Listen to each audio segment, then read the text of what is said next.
So my piece is really inspired by my great-great-grandmother, and she was sent out as a convict at the age of 15. And I found this archive that was from the surgeon's journal on the ship that she was sent out, and it detailed her features. So it was a complete, so I could start to imagine what she looked like. So details of the colour of her eyes, her hair, the shape of her face, the shape of her eyebrows, the shape of her nose.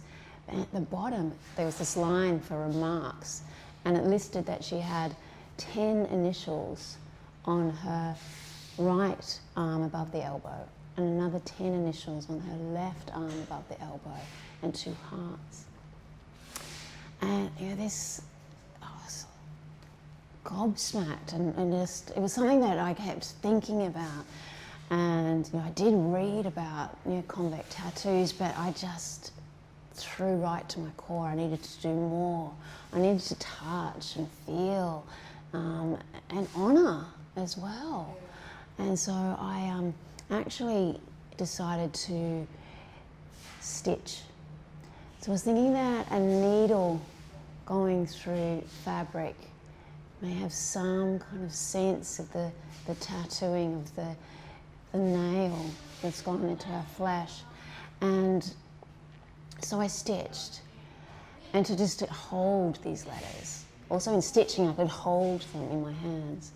And after stitching, I drank tea whilst I was stitching, and I just dropped the cloth into the tea. So it's also the sharing of fluids. So the fluids that went in through me, they were going into the cloth as well. And then I've thought about what the fabric was that she wore. And they were issued really harsh, rough, raw calico shifts and aprons and skirts. So I've made skirts out of calico and dyed them and crumpled them and beaten them on the ground as well. So once again, just to feel and hold the matter that she would have been entwined with. So that's some of the thinking and storying behind my work. I came upon this archive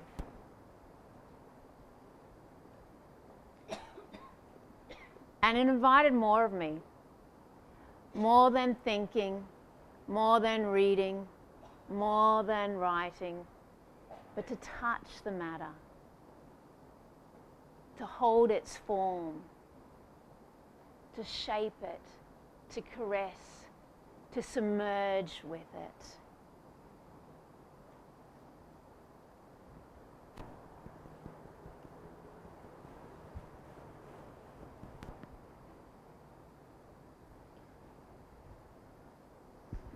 To physically hold and touch.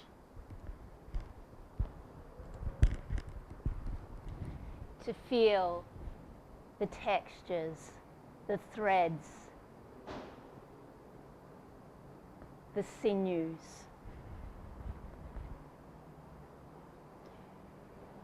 Through touching and shaping the materiality of data, other beings, other places, other times are aroused. Over time, with a loosened floorboard nail, the initials C, C, S, P, M, A, M, C, W, M were etched into the skin above Nancy Ann's right elbow, and R, R, M, R, S, R, T, R, J, D, and 2 hearts above her left elbow. Whatever soot that could be retrieved from prison lamps was rubbed into the wounds for an embodied permanent trace of those she was leaving behind. In amongst these initials, perhaps the M's were her mother and her sister, both named Mary, and the T and J for her father Thomas and her brother John. Or a more sickening thought, perhaps, is it that we're not a sovereign body claim, but clientele claiming female body territory through branding from her 2 years on the town, noted on her convict record at the age of 15. To Nancy Ann, life was withdrawing heart and soul, deep within, and seizing available opportunities.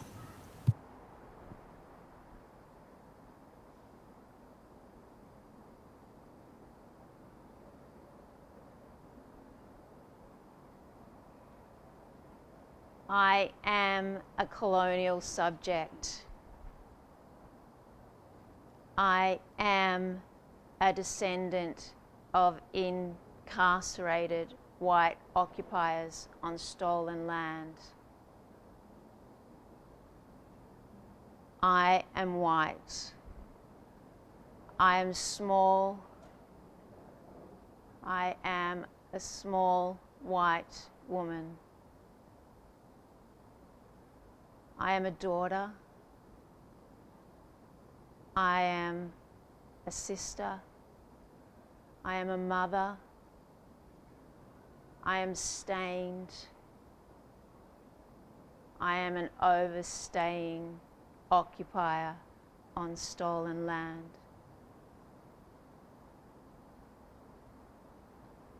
I am lost. I am hardened. I am cold. I am out of place. I am displaced. I am the shames that are swept under the carpet. I am violated. I am a breeder. I am a hole. I am cut. I am marked. I am categorized and surveilled. I am body. I am organs. I am blood, bones, skin, and hair. I am tired. I am pain. I am suffering. I itch. I am walking to get away. I am walking to get to. I have benefited from theft, from murder, from genocide, from ecocide, from lies. I am white. I am privileged. I take what chances there are.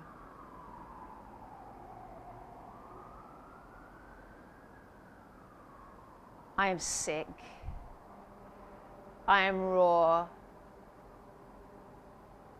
I am one of many. I am a trace.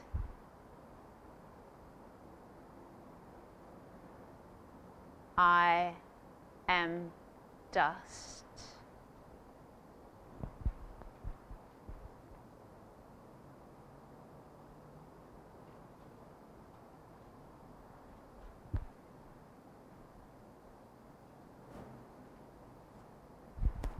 Lives and bodies entangled across time and space.